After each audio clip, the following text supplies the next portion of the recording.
Assalamualaikum warahmatullahi wabarakatuh. Perkenalkan, nama saya Annisa Ulnafi Ardisa Putri. Saya mahasiswa semester 3 dari Universitas Hasyim Asy'ari. Di sini saya akan mempresentasikan hasil peta imajinasi saya yang di sini judulnya itu Reward and Punishment atau ganjaran dan hukuman. Sekaligus untuk memenuhi tugas mata kuliah Filsafat Ilmu Pendidikan yang diampu oleh beliau Bapak Dr. Hanifuddin Mahadun yang saya sangat hormati. Sebelum saya memulai presentasi saya akan membagikan sedikit pantun penyemangat buat kalian-kalian yang menonton.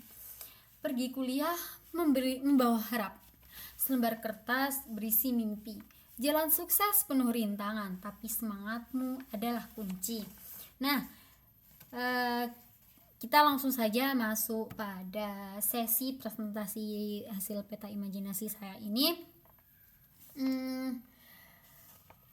Kita akan membahas tentang pengertian ganjaran terlebih dahulu. Pengertian ganjaran itu adalah segala bentuk penghargaan, hadiah atau respons positif yang diberikan kepada peserta didik ketika ia melakukan perilaku baik, menunjukkan usaha atau mencapai tujuan tertentu. Nah, dalam pendidikan Islam, ganjaran itu bukan hanya pemberian materi, tetapi juga bentuk apresiasi moral dan doa pujian dan motivasi yang membantu peserta didik itu lebih merasa dihargai. Karena contohnya ya, kayak kalian itu mendapatkan sebuah ranking dan diapresiasi oleh guru, kayak pujian kayak selamat ya mbak, sampai kalian itu kamu itu sangat pinter banget. Itu membuat kita kayak sebagai peserta didik itu kayak merasa dihargai ya, kayak ternyata kita itu dihargai gitu. Nah, tujuan utamanya itu adalah memperkuat perilaku baik, membangun semangat dan menumbuhkan karakter positif. Nah, yang kedua di sini ada bentuk-bentuk ganjaran. Ganjaran itu dapat berbentuk yang verbal itu kayak pujian, ucapan terima kasih, pengakuan atas usaha. Nah, nonverbal itu kayak memberikan senyuman, memberikan acungan jempol dan memberikan perhatian yang positif. Nah, kalau dari materi kecil itu kayak diberi stiker, diberi alat tulis atau hadiah yang sederhana. Nah, kalau spiritual itu kayak memberikan doa, memberikan penguatan nilai keislaman dan memberikan pengingat kebaikan. Nah, kesempatan istimewa itu menjadi pemimpin kelas, tugas kepercayaan. Islam itu mengajarkan bahwa ganjaran itu tidak harus mahal. Ganjaran itu tidak harus mahal. Yang paling penting adalah ketulusan dan tepat sasaran. Yang ketiga ini ada dalil-dalil ganjaran. Ada dalil ganjaran, dalil nakli dan akli. Dalil nakli itu ada pada Quran surah An-Najm ayat 39 sampai 40. Ini Allah itu menjanjikan pahala bagi orang yang berbuat baik. Nah, kalau dari hadis itu hadis Nabi SAW itu memberi penghargaan, pujian, bahkan doa bagi sahabat yang melakukan kebaikan.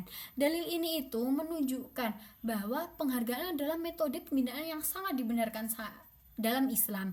Nah, dalil aklinya itu secara psikologis, ganjaran itu memperkuat perilaku positif atau reinforcement.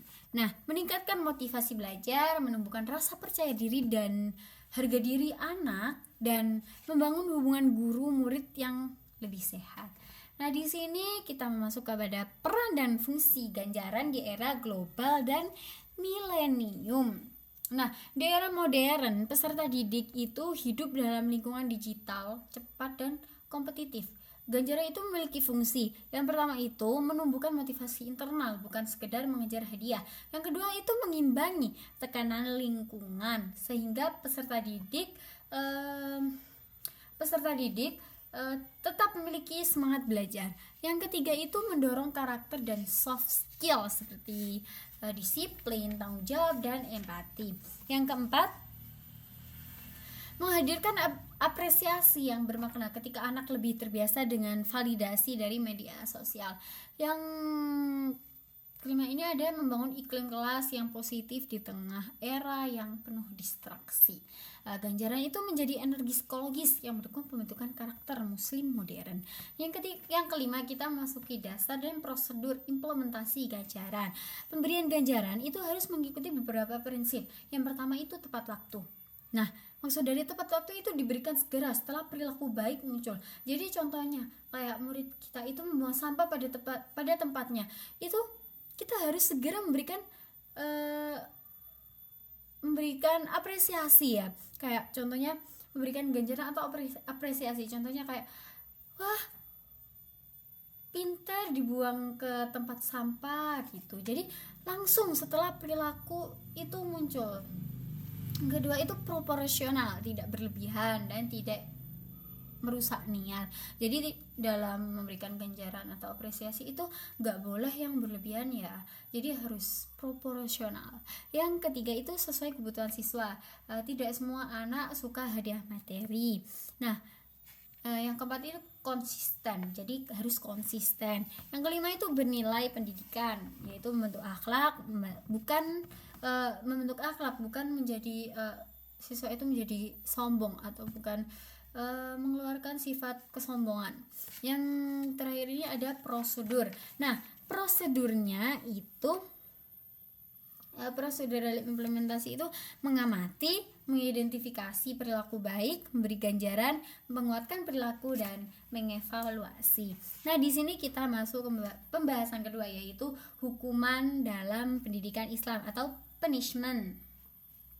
Nah, hukuman itu adalah tindakan edukatif berupa konsekuensi ketika peserta didik melakukan pelanggaran atau perilaku negatif.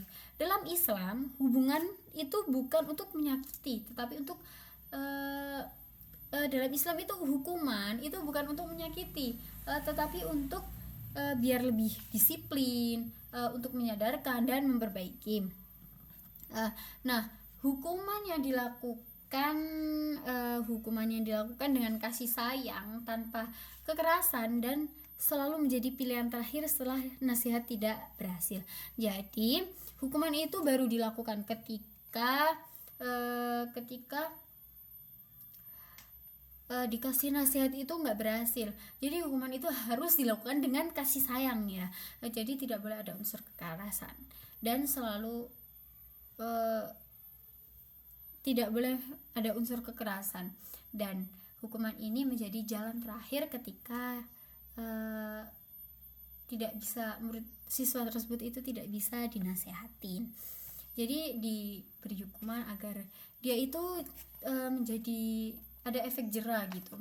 Nah, yang kedua dari hukuman ini ada dasar atau detail pemberian hukuman dalam Islam. Dasar pemikirannya itu berasal dari Al-Quran.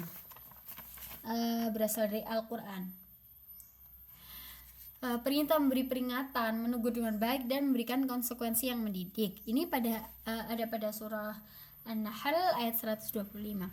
Nah, hadisnya itu Rasul mendidik dengan lemah lembut namun tegas pada batas tertentu.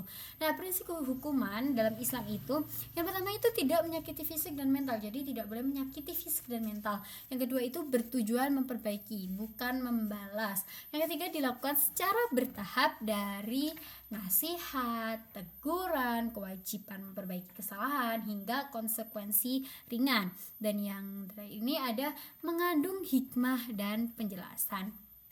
Nah, adapun bentuk-bentuk hukuman itu yang dibenarkan itu yang bersifat edukatif. Nah, contohnya kayak teguran lisan, peringatan yang mendidik. Jadi menegur dengan peringatan yang mendidik. Yang kedua itu nasihat personal. Nasihat personal antara guru dan siswa. Konsekuensi logis misalnya mengerjakan tugas ulang.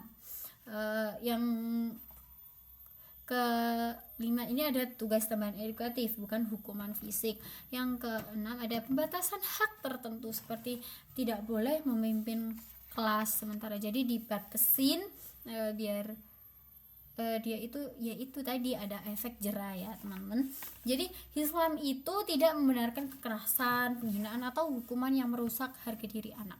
Nah, di sini ada pembahasan dasar pertimbangan dan prosedur dalam hukuman.